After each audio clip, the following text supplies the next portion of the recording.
थोड़ा सा मैं आप लोगों को ऊर्जा के बारे में बता देता हूँ कि पूरी दुनिया में कहाँ पर कितनी ऊर्जा उत्पन्न होती है, कितनी नहीं होती। अगर पूरी दुनिया की बात करें तो ऊर्जा उत्पादन में भारत का स्थान है तीसरे नंबर। पहले दो कौन से? तो पहले नंबर पे अपना चाइना, दूसरे नंबर पे अपना यूएसए। अब इंडिया में इतनी ऊर्जा बने क्यों जाती है? आप लोगों को इतना तो पता होगा कि हमें जो ये लाइट की रिक्वायरमेंट होती है ये कितनी होती है? टू फेस या सिंगल फेस के लिए मेरे को 220 वोल्ट चाहिए और थ्री फेस के लिए मेरे को 415 वोल्ट।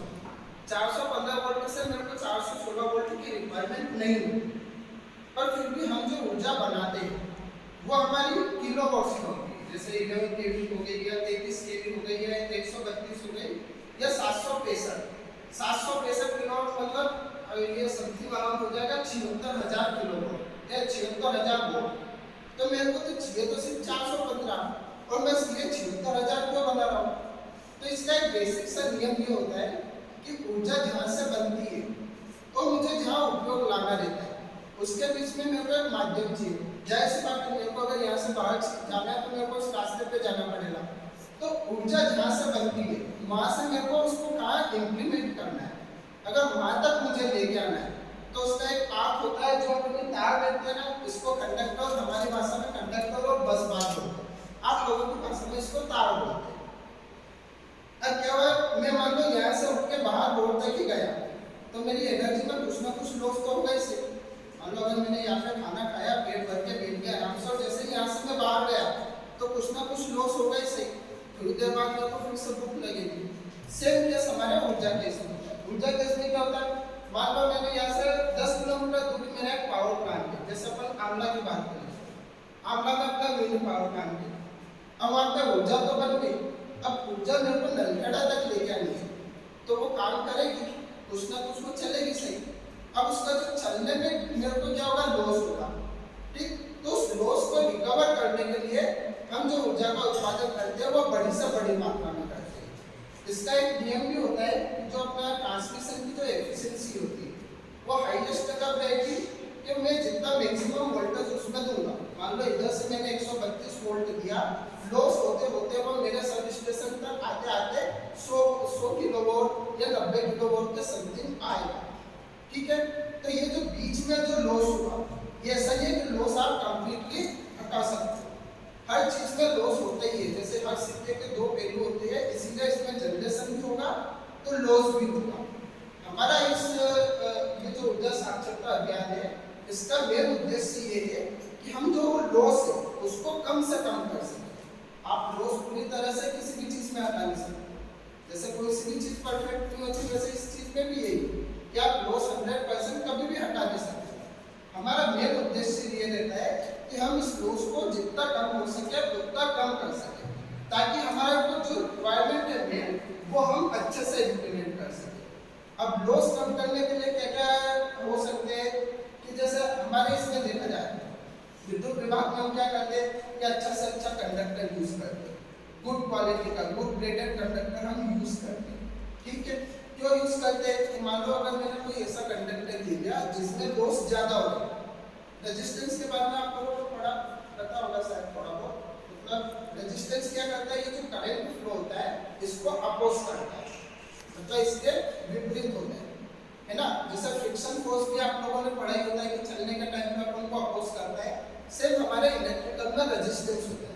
रेजिस्टेंस का क्या काम होता है कि जैसे विद्युत धारा चल रही है तो ये इसके अपोजिट में जाएगा, अभी अपोजिट में जाएगा तो लॉस होगा ही सही। तो लाइन के ट्रांसफर में सबसे मेन लॉस होता है अपना रेजिस्टेंस के कारण। तो हम ऐसा कंडक्टर सिलेक्ट करेंगे जिसमें मेरा रेजिस्टेंस कम से कम हो, जितना कम रेजिस्टेंस होगा करंट उतना ज्यादा मेरा फ्लो हो सकेगा। अब अगर अपन सारे मेटल्स और इनकी बात करें तो सबसे अच्छा कंडक्टर कौन सा होगा, तो अगर सबको मिला के देखें तो सबसे अच्छा कंडक्टर होता है अपना सिल्वर, ठीक है।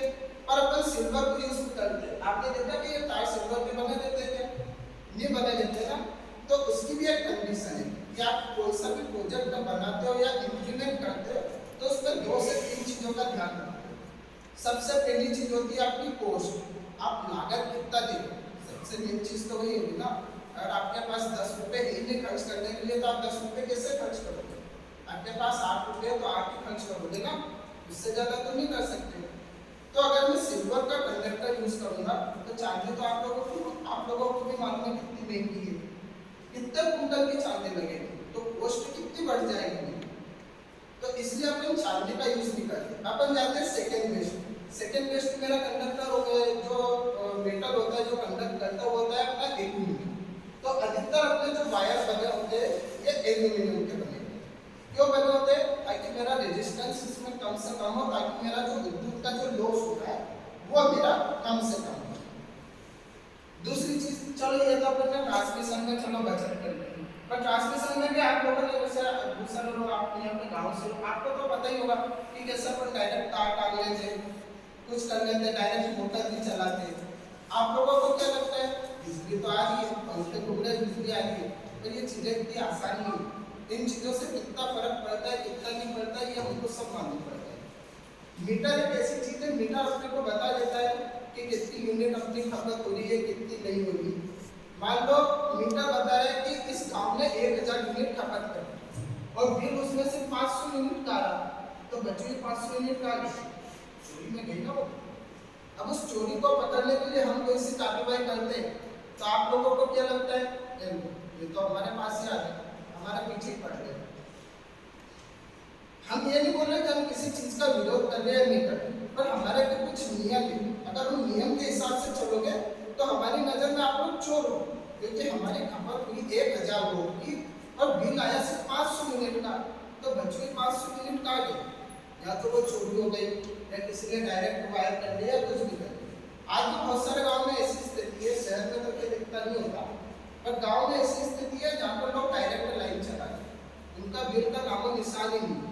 आज से 1965 से 64-65 के समथिंग अपने नलखड़ा के आसपास लाइन का विद्युतीकरण हुआ था, तब से लेकर आज तक उन्होंने बिल देखा ही नहीं है कि बिल कैसा है, पर फिर भी लाइट चल रही है।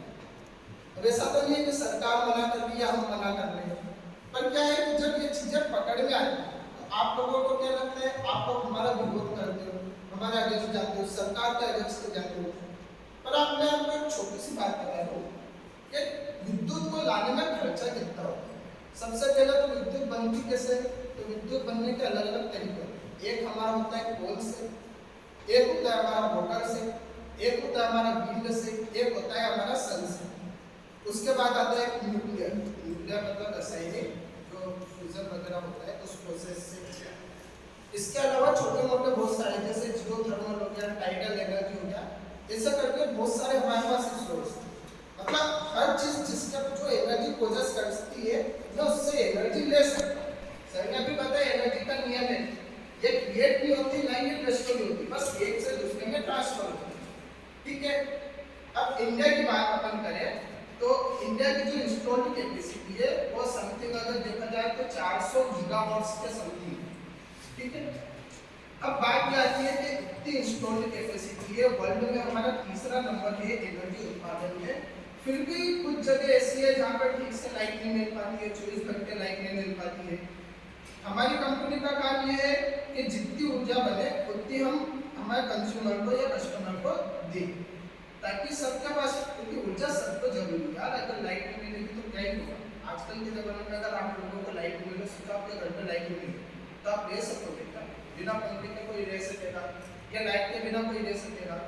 लाइट के तो आजकल इम्प्लीमेंटेशन भी बहुत हो गए, जैसे हमारे इलेक्ट्रिकल व्हीकल आ रहा है, स्कूटी वगैरह, कार वगैरह, ये सब क्यों आ रहे हैं? इसका एक मेन रीजन है कि हमारे इंडिया में जितनी भी ऊर्जा बनती है वो 50% बनती है हमारी कोल से, जो कोयला होता है हमारा उससे बनती है। 14% बनती है हमारी ये अपना जो हाइड्रो पावर रहता है इससे, और 10-12% का कुल मिला के बनती है अपनी विंड और सोलर से। अब आप लोगों के मन में एक सवाल आएगा, क्या पृथ्वी में पानी भी बहुत है, हवा भी बहुत है, सूरज भी बहुत है, तो हम अधिकतर एनर्जी इससे भी बना के कोल से क्यों बनाते हैं? उसका एक रीजन है। पहले मैंने बताया था कि सबसे पहली चीज होती है कॉस्ट और दूसरी चीज होती है इफिशिएंसी। अगर मैं हाइड्रो पावर प्लांट को लगाऊंगा कहीं पे भी तो उसका सबसे पहला ही फैक्टर होगा मेरी कॉस्ट। ठीक है, उसका जो कॉस्ट लगेगी उसको बनाने में वो बहुत ज्यादा होगा। कॉस्ट कैसी होगी? जैसे आपने देखा कि अपने यहाँ पे भी कुंदाजा डैम बना, ये तो सिर्फ डैम बना है पानी रोकने के लिए।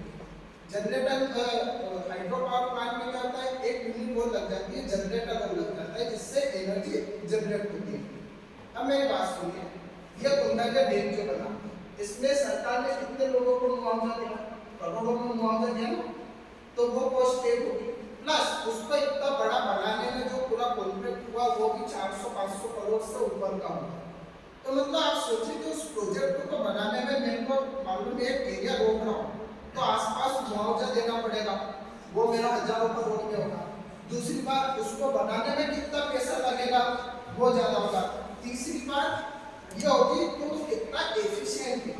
मान लो मैंने इतना सारा पानी रोक के रखा है तो मेरे को उससे एनर्जी कितनी मिली, मान लो मैंने 10 लीटर पानी रोका और मेरी 1 यूनिट बिजली मिल रही है, तो ये क्या ज्यादा एफिशिएंट है? कॉस्ट के बाद हमारा दूसरा मेन मुद्दा होता है एफिशिएंसी का।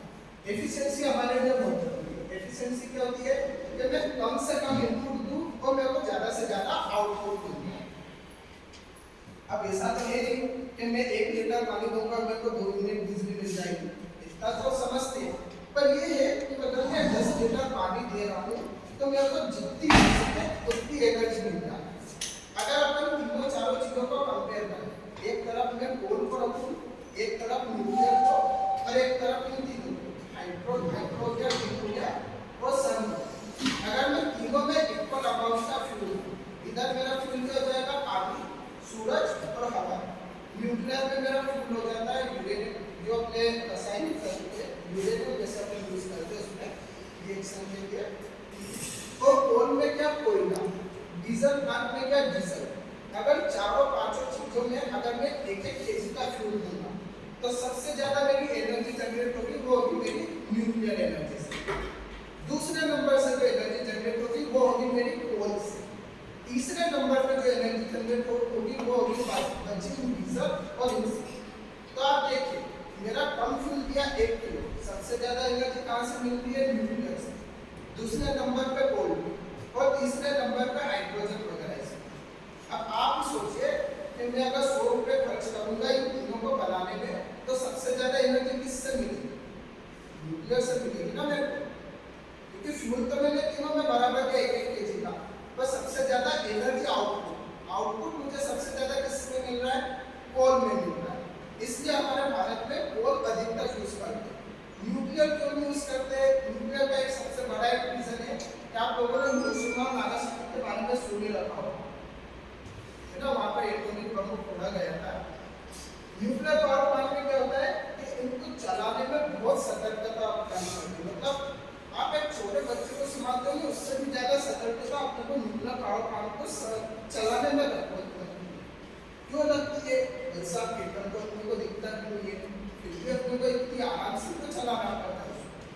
उसका एक मेन रीजन ये है कि उसके जो फ्यूजन को फ्यूजन अपन कराते हैं जिससे जो ऊर्जा निकलती है वो ऊर्जा इतनी मतलब क्या बोले कि खतरनाक होती है, उसमें रेडियोएक्टिव वेव निकलती है।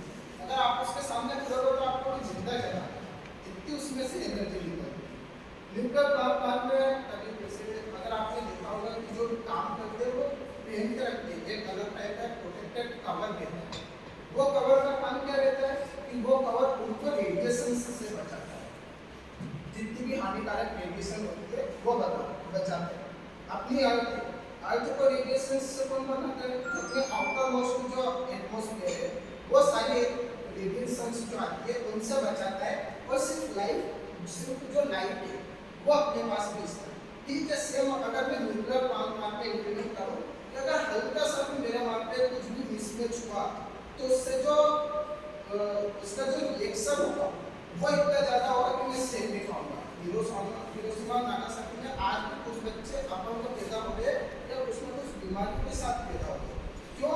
क्योंकि ये जो हवा है ये सिर्फ पृथ्वी पे, हवा पृथ्वी के बाहर भी है, तो जो भी इस चीज में जो भी इस हवा में रहेगा वो यहाँ का यही रहेगा। मैं बाहर सुना होगा कि अर्थ के बाहर वैक्यूम है, वहाँ कुछ नहीं है, ना तो ग्रेविटी है ना कोई ना हवा है। तो जो भी चीज हवा में रहेगी वो मेरे अर्थ के एटमॉस्फेयर में ही रहेगी, इससे बाहर नहीं जा सकती। आप बड़े 1000 साल पहले की देख लो, 10,000 साल पहले की देख लो, 20,000 साल की पहले की देख लो। आप लोगों ने सुने होगा कि कभी-कभी अपने को कोई ये डायनासोर का ये मिला या वो मिला, तो डायनासोर कोई आज की को बात है हजारों साल पुरानी बात, पर वो भी आज अपने को इस पृथ्वी क्यों मिल रहे क्योंकि एटमॉस्फेयर जो है मेरा अर्थ का वो मेरे सिर्फ अर्थ पे, अर्थ के बाहर एटमॉस्फेयर है ही नहीं। तो जो भी चीज, जो भी ये न्यूक्लियर पार्टिकल या atoms, molecules, X Y Z कुछ भी चीज रहेगी, ये सिर्फ और सिर्फ मेरे अर्थ पे रहेगी, अर्थ से बाहर नहीं जा सकती। तो सबसे मेन रीजन हमारे पास न्यूक्लियर पावर प्लांट का ये होता है कि हम इसको ज्यादा क्यों नहीं यूज कर सकते, क्योंकि इसका जो हैजार्डस प्रॉब्लम है वो बहुत ज्यादा है। तो दूसरा बेस्ट ऑप्शन मेरे पास क्या है, कोल। कोल होता है कोयला। अब कोयले से डायरेक्ट तो अपन बोल नहीं सकते कि ये व्यक्ति तो इलेक्ट्रिसिटी दे, उसका अपन कहीं ना कहीं यूज करते हैं कोयले का, ताकि अपने को एनर्जी मिले। कोयले का अपन यूज क्या करते हैं, जलाने में।